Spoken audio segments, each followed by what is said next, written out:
things that happen when you run a farm. Allison says, honey, come over quick. It smells like sewage in the building. So spend 15-20 minutes investigating why the building smells like the septic system.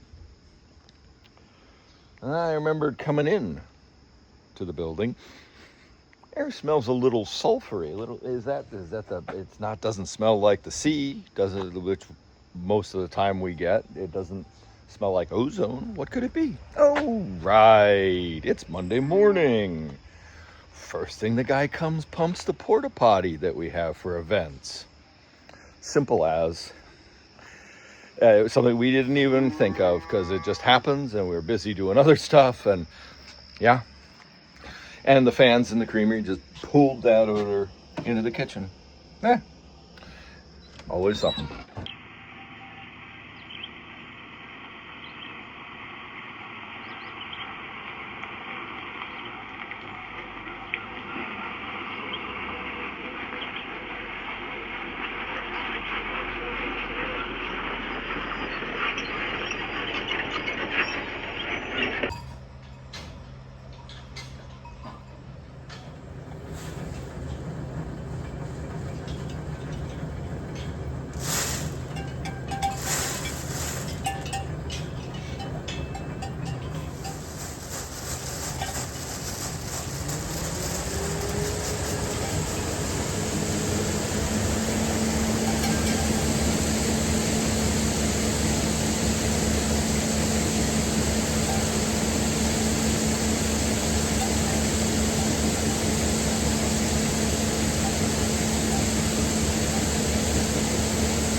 I have 1,000,010 other things I should be doing.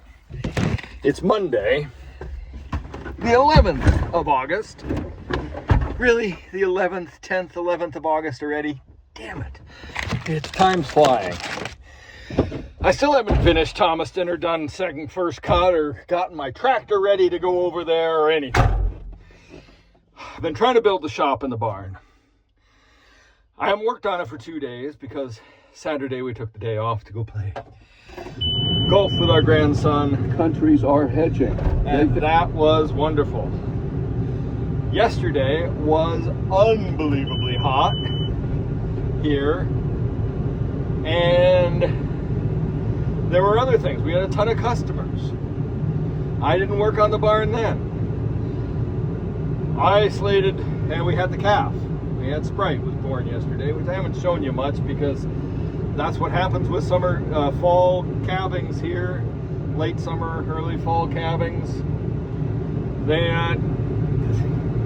don't get nearly the attention that the spring calves get because the weather's not as bad. I don't know what I'm up to today. I'm fried now. It's 2 o'clock or going near 2 o'clock. I haven't gotten a damn thing done yet. We've had customers trying to figure out where I need to run wires in the barn before it's too late, before the walls are covered up, because I got to get the walls covered up because it's Monday today. On Sunday we have our August supper. The upstairs of the barn is tore apart. There's no floor in part of the barn right now. I got to get that rebuilt. What am I doing? I am cleaning out the barn so I can make a pen because Luna has just signaled, the SmaXtec in Luna has just signaled that she's opened up the calving window 14 days early. Now either we grossly miscalculated when she was going to give birth, or she's syncing up with Dory and going to have a premature calf. Now Dory was potentially 10 days early. Now I don't understand if we made some kind of gross calculational error in our math. And the other thing is, I'm here in the skid steer, which I haven't had time to fix because I've been chasing my tail with everything else. So I'm a little harried today. So I've got to clean out the barn, I've got to get it rebedded, and I've got to get a pen built in the barn for Luna to have her calf because Dory's in the handling system and we still haven't moved the calves outside or cleaned their pen. and sanitized it. So there's no calving going to happen up there, not with the 7 of those little monsters. And we are easily a week or more before we can possibly get them out, because I just don't have time this week. I need to get that barn finished. I need to get that floor rebuilt. And there's a number of things that are going to take me 2 days to do the top of the barn, clean the barn, clean up there, and get the floor rebuilt. Well, and insulated, all things being equal. So, but before I can do that, I have a whole bunch of other stuff that has to happen.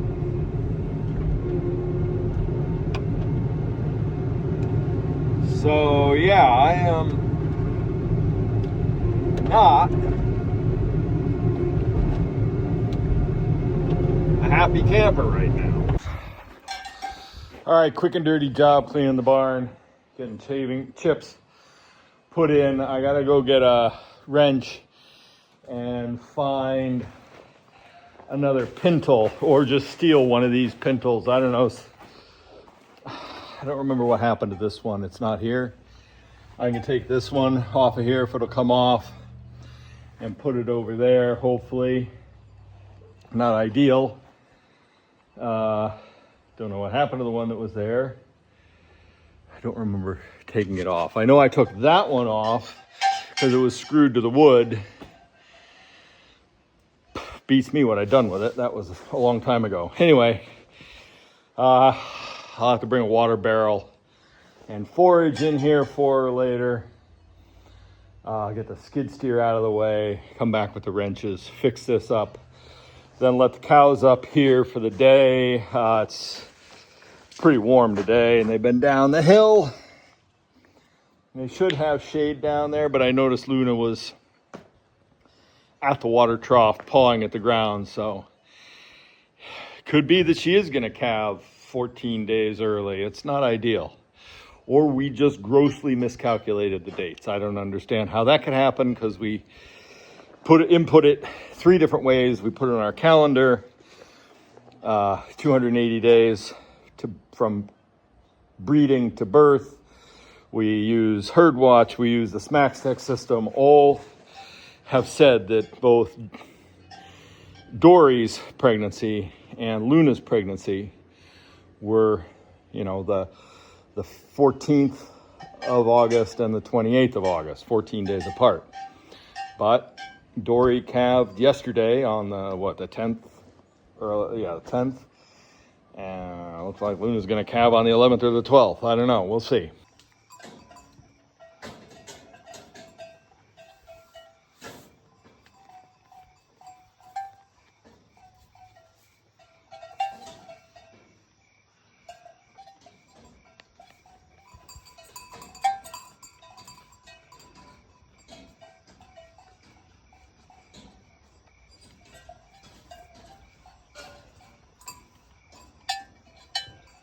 We got an unforecast half-inch of rain last night.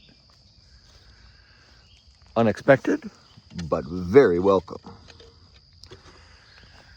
Yeah, must have been a little windy too, because one of the windowsills in the house was wet where it wouldn't have been normally. Anyway, I'll take it.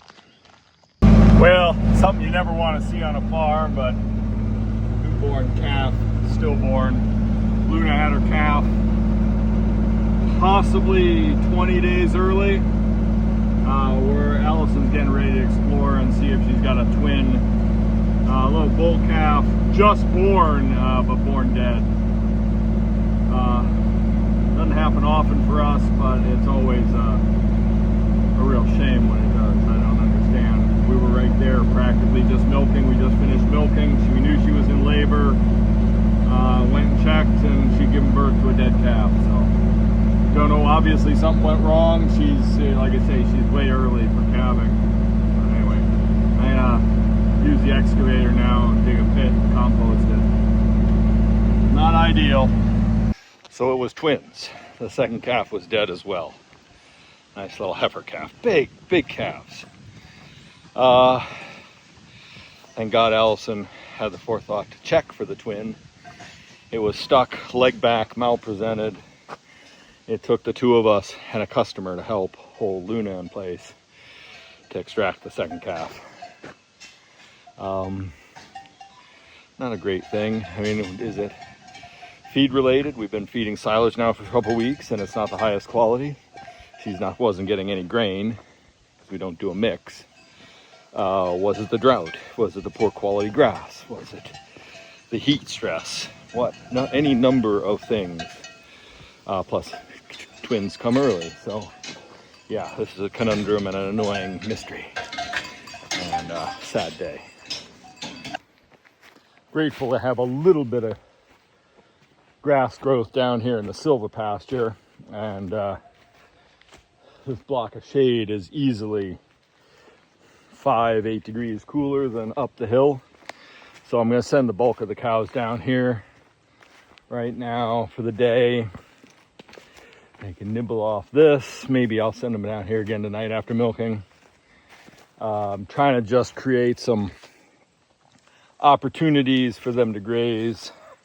That there's not a ton of grass here, but with them eating this silage, haylage up in the barn and the grain, extra ration of grain we're giving them, their appetite and demand for this grass will be less.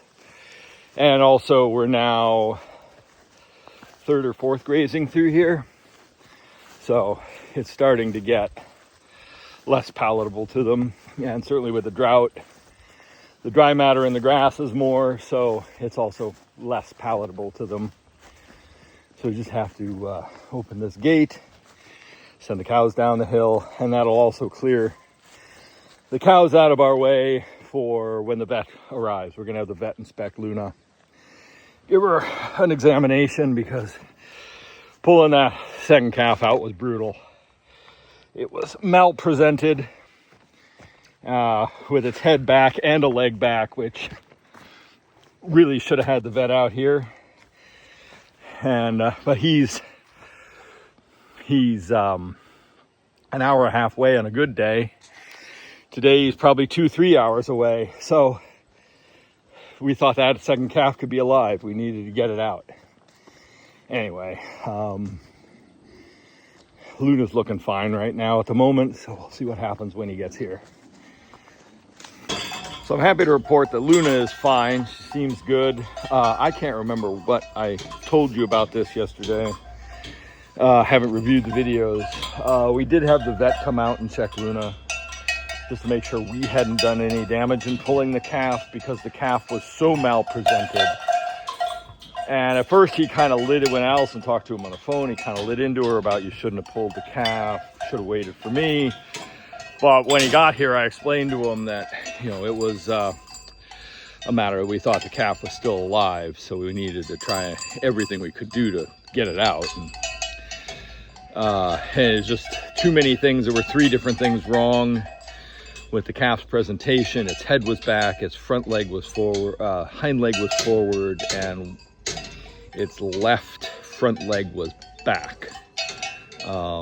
That's an almost impossible knot to untie, and Allison did an amazing job doing it with, fortunately we had a customer helping us, and I got my big old hands in there, and it's a miracle that Luna was recovered as well as she did, as quickly as she did yesterday. By the time the vet had come here and checked, she'd already passed both placentas, it's called cleansing, cleaned herself, cleansed, and she was looking in good shape. She's good and alert and perky, and her temperature isn't up this morning or anything, so we're gonna treat her like the fresh cow she is.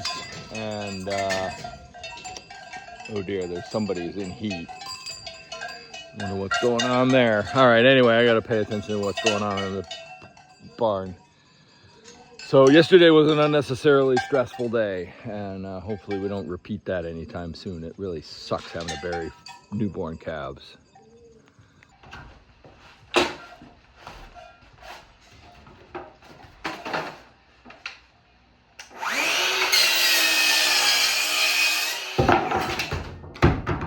Well, welcome back to this old farmhouse.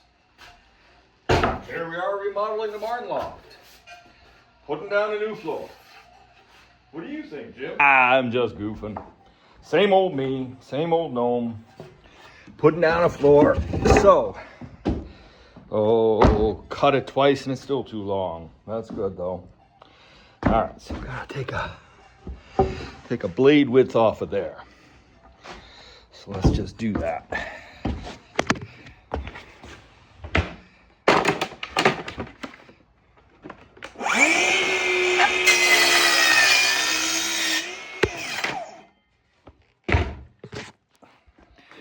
Yep, I used to be a contractor. Used to build the big fancy houses in the San Juan Islands during the big building boom of the aught thousands.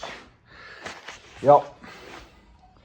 Me and a band of rebel hippies, true hippies, like all my mentors in the early 90s when I was young were in their late 40s and 50s. They had some stories to tell. Anyway.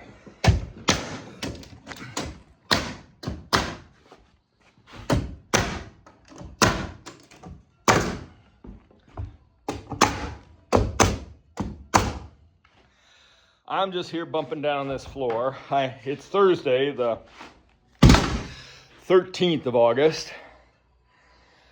I have all this stuff that I've drug out of here. So basically all the boards were stashed up here. The bureau there sat on the dais that I'm standing on basically. And then the horse harness, all that wood, the antique milking stuff was all on this floor. Horse harness hung here on these hooks on top of the beam. And this dais, this floor that I'm standing on now, which is actually now matches the height of the other regular floor, was raised up 6 inches. And we've been fighting that since we moved here 10 years ago. And we've been fighting it even more since we started having the dinners up here 4 years ago. So, as part of this massive renovation project, I've lowered the floor so it's now one smooth surface. We can now consider putting down a better quality or at least another layer of flooring. That'll help greatly because this is really dusty and all the cracks are harboring a lot of dust. We end up cleaning this endlessly to make sure that it's nice enough and not raising big clouds of dust when we have guests. Rustic is good, but there is a limit between crude and rustic, and people don't always notice the fine line. Anyway, having this floor lowered as well just saves a lot of tripping hazard. It means we can, if we have overflow, because sometimes we try to keep the dinners to 20 guests. We flex above that if people have unexpected visitors, or, we try to remain flexible for it, even though everything's pre-sold, everything's sold out, there are no refunds. And that has become the issue in the past is the people who can't make a dinner will pass the tickets on to somebody else, but that somebody else needs 1 more or 2 more or 5 more guests to come. So having the floor be level means that we can nudge tables in directions we haven't been able to. It means that the wait staff, us, and our chef won't have to be walking up and down on the dais, which I called it a dais just because it was elevated 6 inches. It was basically this floor moved up 6 inches because they wanted to park a truck down below or something in the 80s. I don't know, 50s, 80s, sometime in there. So it's starting to take shape though. My goal is to get this floor done this afternoon. I'm insulating it as well because the space below is a shop and that's going to be heated. So a lot of things had to fit together. A lot of puzzle pieces had to fit together. So to get this floor down, I really want to start framing in this wall, this stub wall, because my vision here is you'll be able to sit up here at a little bar on some chairs and look out down below to the store. That's going to be a art piece window. The ceiling will be up here, right under here, going out, and that again is to keep the heat in the store. This, because it's so vast, will remain unheated for the moment until we can figure something else out. That's phase 5. We're in phase 2. I'm not going to do it this weekend, but I do have to insulate and clad that wall and finish cladding that wall. Build and clad and insulate this wall. But I want to get this wall done before. Probably I'll build it tomorrow. The rest of today and tomorrow, I don't know. It's getting late, and I really pushed myself hard the last couple days to make sure, because underneath this floor, the ceiling is on below, and that's why the insulation is able to stay up. I wanted to get all that clad down below there, except for a couple of small walls, so that the ceiling could go up so that I could set the insulation in. I wouldn't be fighting it. And that's all worked out really well.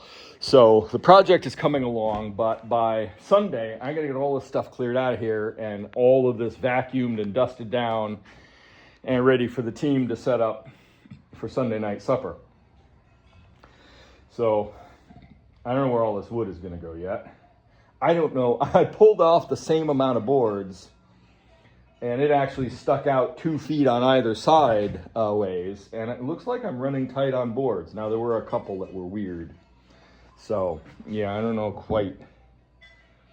I hope I have enough of reused flooring. Because basically, in order to cut costs and save money, I've reused blue board insulation. I reused the floor joists and the floor decking for this. I used nails until I ran out that I had here, gun nails, and I just buy another box, which was punishingly expensive. So really trying to save every penny and put it to where it's necessary, which is rock wool insulation. And my personal preference, having put in Owens Corning pink insulation in numerous projects, in the creamery, in the house, in other houses I've built, I hate this stuff. And in the creamery, certainly it hasn't held up well inside the wall cavities because of the humidity and the dampness. We did have a section of the barn down there clad and coated, and I'd had pink insulation in it, and the rats got in it. They don't tend to get into the rock wool. I mean, they can, but it's so irritating and so hard that they don't tend to burrow in it. They don't nest in it. It's moisture proof pretty much. More importantly, it's fireproof. It really helps cut down fire egress. So that's another reason for going with it. And it's really sound deadening. So my theory is that sometimes we want to hold events up here, and there'll still be store activity going on down there. That's quite often the case. It will have like a presentation up here. I give talks and lectures and things to groups, and it's up here.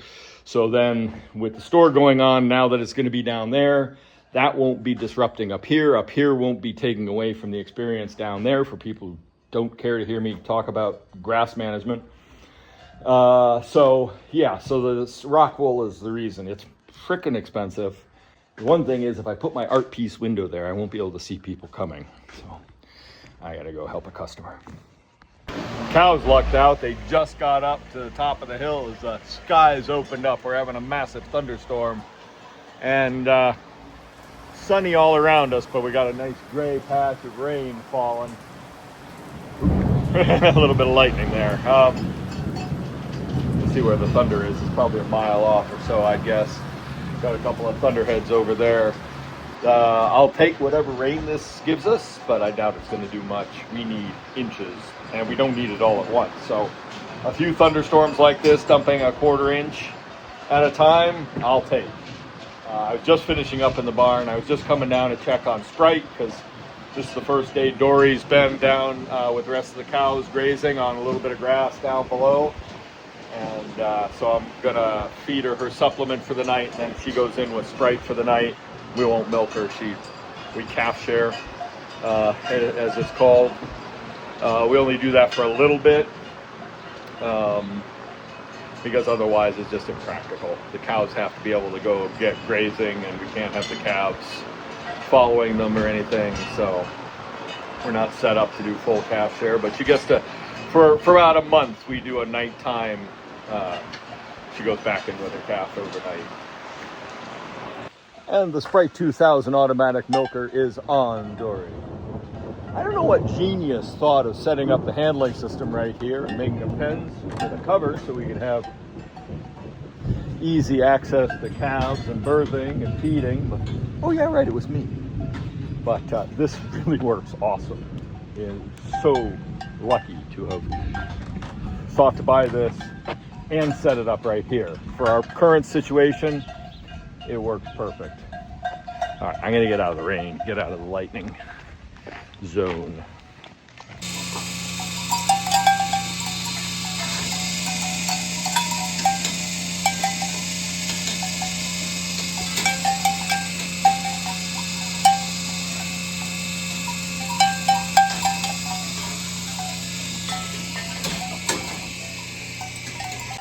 Opening the line so the cows can get through to the next paddock. Come on, ladies, all the way in, all the way in.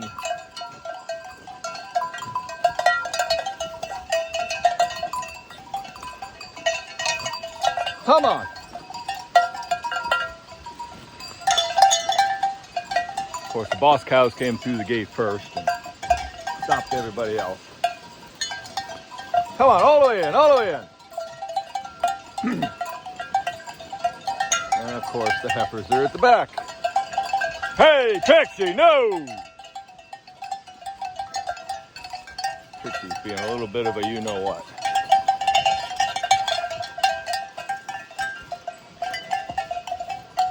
Come on. Get through, get through. Atta girl, Astrid. Come on, Joy. Get on in there. That's that stuff, darling. Come all the way, all the way.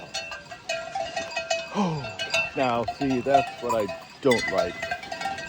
Short cow, tree down.